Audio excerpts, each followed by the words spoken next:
Ne oldu? Abi gülme mama.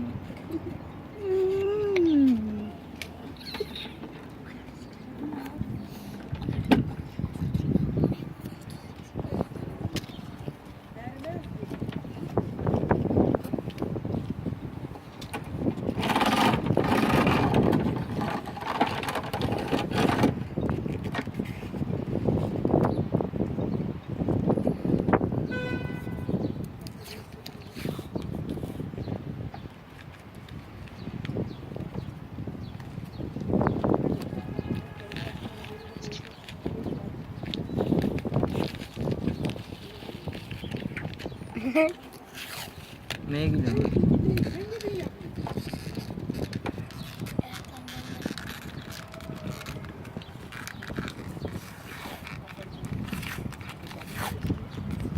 Değişik bombalar. Duruma göre sesi de şey yapabilirim. Atabilirim YouTube'a. Mama konuşmasını. Konuşalım. Hadi ya. Vur bana diyebilir miyim?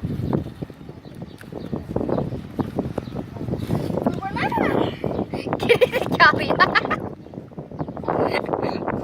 Ya oğlum çocuğu YouTube kanalına göndereceğiz. Tamam video bitsin döveceğim sizi. Çekeyim şimdi seni Mehmet. Hayır.